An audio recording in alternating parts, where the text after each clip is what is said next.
This is part 3 of the Chapter 5 summary for the Deep Learning book, authored by Ian Goodfellow and others as presented on screen here. We're continuing with the basics of machine learning algorithms. The no-free lunch theorem tells us that, averaged across all possible data-generating processes, every classification algorithm has the same error rate. This tells us that no universal best algorithm exists, something that could be applied to any and all tasks that you could think of. The caveat of the theorem is that if it refers to the error rates being averaged across all possible data-generating processes. The implication is that if you select a single defined data-generating process, there will be differences between algorithm performances, and so we can seek out the best possible algorithm even if we won't find it exactly, because the real-world data-generating processes can't be neatly defined. Building on this, we can establish over time what types of algorithms generally perform best on the types of data-generating processes we most care about. Then for our new problem, our searches can be more limited to algorithms of those types. Regularization is one of the central concerns of machine learning, rivaled in importance only by optimization, the primary goal. To orient an algorithm towards performing well in a specific task, as per the no-free lunch theorem, we need to build preferences into it so that it is more in alignment with the problem it's designed to solve, making better solutions. This is the goal of regularization. We build in preferences by adding values to the objective function, which are larger for the conditions we want to disincentivize. Since we're in the context of a minimization problem, the circumstances which lead to our penalty function being larger make that potential solution less desirable. That's how the preference is built into the mathematics. An example of this strategy is weight decay, a strategy to attempt to keep weights small in general. The formula entails adding the square of all weights to the objective function. Therefore, the larger any given weight is, the larger the penalty. This forces an algorithm to assign a weight only to those features of the model which offer the best positive impact, meaning smaller outcomes, in generating a good model. In this example, we also apply the lambda coefficient to modulate the preference strength. The larger the value of lambda, the stronger the influence of the preference will be. As lambda approaches 0, the preferences imposed become negligible. Many forms of regularization are possible, more of which will be explored later in the book. This plot shows an example of regularization in action. This example follows that which was presented in the last video. A polynomial of degree 9 is used to model data that is generated by a quadratic process. In the first limit case on the left, a very large value of lambda penalizes the attribution of weights across the board. The value of lambda is so high that the objective function is minimized by applying weight nowhere, making the algorithm just provide a constant value for any input, even though this is obviously characterized by error. The penalty of the large lambda value outweighs the penalty of the error that's incurred by a constant guess. In the second limit case on the right, there is no weight decay used, which allows the algorithm to assign weights using only the minimization of training error as a guide. But this leads to very high test error due to overcapacitation. Using weight decay with a more appropriate value of lambda, the outcome shown in the middle is that weights are assigned only to those features that carry the best performance, finding an ideal trade-off between the test error part of the objective function and the weight assignment penalty part of the objective function. Previously, we saw that the most rudimentary way to expand a function's representational capacity was to expand its hypothesis space.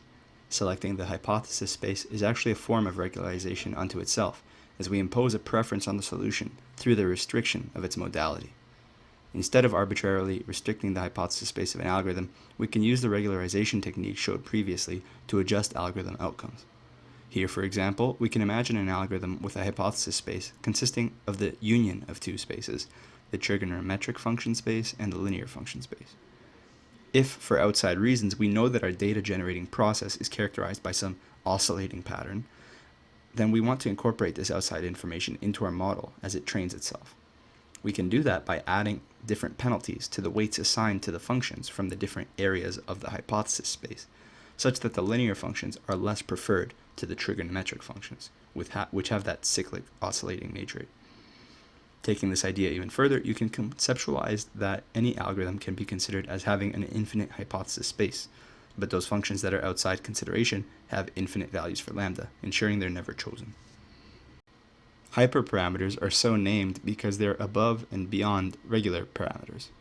They can relate to the design of the algorithm itself. For example, in the polynomial regression algorithm, the parameters are the weights assigned to each term, whereas the number of parameters, the number of terms that there could be, is considered the hyperparameter. Hyperparameters can be identified as such instead of a regular parameter when it's very difficult to optimize them, or when it would be impossible for the algorithm to learn the appropriate value based on only the training data set which the algorithm already has. For example, if the polynomial regression algorithm could choose how many terms to include, it would arbitrarily increase its capacity until it was able to fit the training data perfectly, and this would inevitably lead to overfitting, such as was seen in the previous video. Validation sets are the solution to the problem of hyperparameter learning leading to overfitting on training data. Basically, what we had learned thus far was that a given dataset should be split into training data and test data. This idea is now expanded. What we before called our training dataset is now split again into two more groups, with it being about an 80-20 split. The larger training set is used to train parameters, and now the smaller validation set is to be used to train the hyperparameters, and this is what we call the validation set. With this scheme, testing is only done using the test set once both training and validation are complete. Cross-validation refers to the practice of testing an algorithm across different training sets. This is only an issue or necessary when the dataset we have to work with is undesirably small.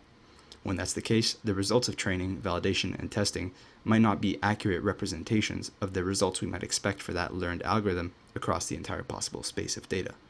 In other words, because our test data set is small, the algorithm that we develop might not perform as well as it indicates it does when you put it into practice on variable data that's coming in. To try and get a better estimate of the algorithm's true error using only a small data set, we can use the k-fold methodology. The algorithm is laid out in the text, but it's very simple.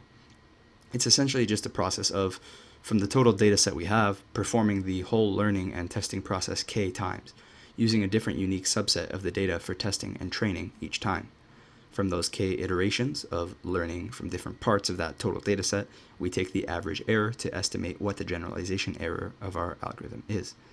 Unfortunately, this methodology is imperfect because while we can generate a mean error for the algorithm from these different iterations, no unbiased estimators for the variance of the error exist. One workaround for algorithm comparison is to generate confidence intervals on the error of the two algorithms being tested, and to conclude that one is better if its error is lower and the confidence interval doesn't overlap with the other one. That concludes this section of the chapter summary. In the next, we will be seeing estimators, bias, and variance. Thanks for watching, and take care.